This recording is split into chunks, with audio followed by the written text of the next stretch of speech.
look at your time. Look at your time and look at your checkbook. And if you look at those two things, your calendar, and by calendar, you might have had, white space because you didn't maybe go out and do events or stuff. But what I mean was, the actual ways that you spent your time. If you have, pretty good idea of that, look at your calendar and your checkbook. And what you're going to find in there is that you're going to find where your time and energy and resources went and see if those are aligned to your what you call your priorities.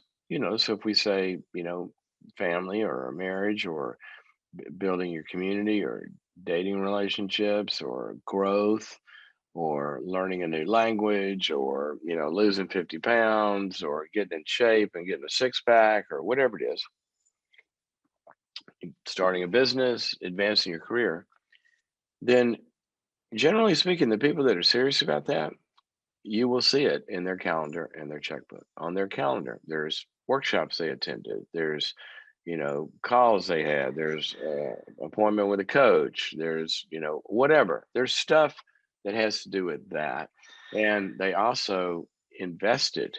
There is you know that stuff costs money. Maybe a book, maybe a Boundaries.me membership, maybe an online course about something, but there's some way that they spent themselves on what's important to them. So I want you to think about this time audit. I wrote about it, and speaking of my team here, we really should do. We're going to do this. We'll do a course on Boundaries.me on how to do a time audit. But I wrote about it in my book, One Light Solution, and it's one of the things that I often do with really high performers that I'm coaching, because you get to CEOs and those level people and other high performers, and what happens is, and this happens with you too, that life just pulls at you. People want the people call and everybody wants to do this, and you got hooked on this show and activities, and you get pulled in this project here, but it's not really moving the ball forward. It's kind of urgent stuff, it's busy stuff, but it's not vital. And here's the thing about the difference between vital and urgent, and I really want you to learn this. The difference between vital and urgent, okay? Both are important. There are some things that have to be taken care of. Your rent or your mortgage payment, sending in that check, that there can be an urgency to that. If you don't do it by this date, then bad things happen, right? I understand that, but it's not going to kill you. Okay, it's not going to kill a dream or whatever that is. It's going to cause some distress, right?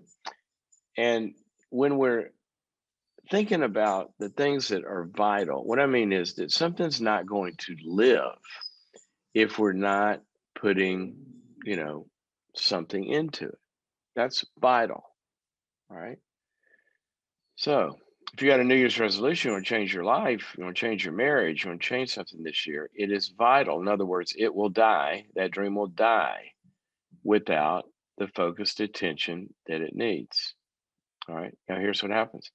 The urgent things scream for your attention, but here's what I want you to learn today.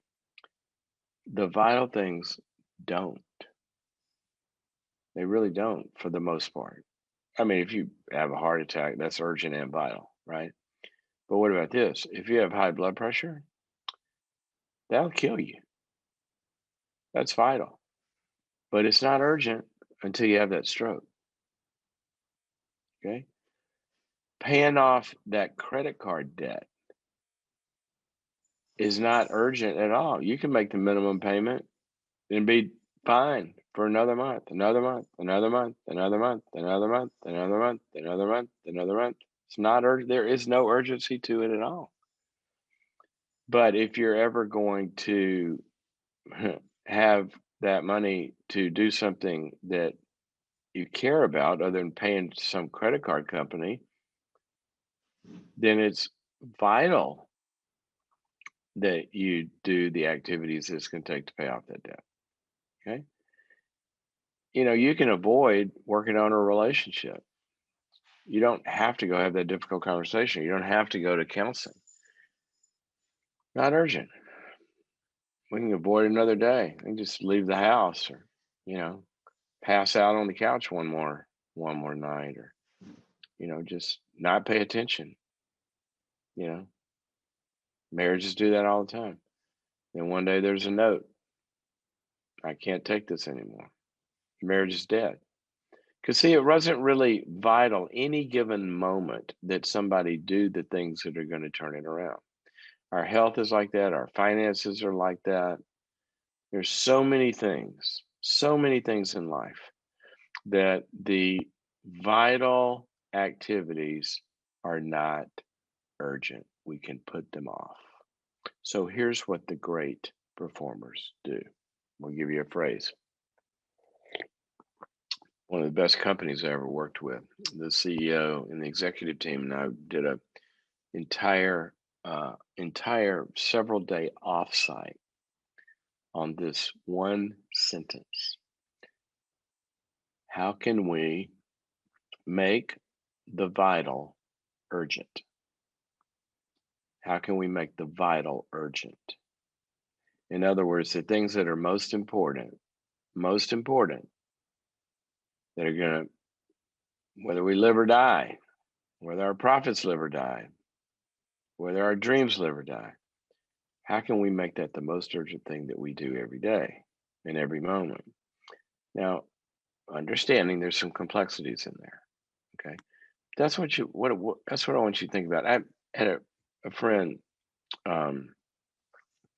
who long time ago taught me this phrase. Well, actually, she didn't teach me the phrase. I think I made up the phrase maybe. But she had the practice, the way she would talk about certain things, and she accomplished a lot. And one of them was she really extremely accomplished some health goals. She lost a ton of weight. And she did it early every morning. That's the way you got to do it, early every morning. But I said to her one time, I said, how do you do that every morning? You get up at some ungodly hour. And she said, it's not a choice. I said, what do you mean? She said, it's not a choice. I said, what do you mean it's not a choice? Everything's a choice. She said, no, it's not. It's not a choice. I never decide whether or not I'm going to get up. When the alarm goes off, you always lie there and say, oh, am I going to do it? No, it's not a choice. Take choice out of it. Alarm goes up, alarm goes off, you get up and do it. Now, obviously, that's a choice. But what she did was she got into a part of her head where that is not the way I would say it is. There is no option. There is no other option. And there's a number of things you do in life like that. You treat your rent check like that or your mortgage payment. Okay. When it comes in, you don't look at it and go, do I really feel like it? Do I feel like paying this? I don't know. It's going to be a pain. Where's my checkbook anyway? I hadn't balanced it in a while.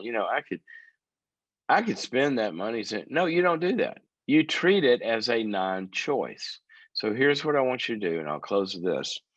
I want you to figure out the things in your life, the activities in your life that are going to change your life this year in the one or two areas that you want to change. Okay.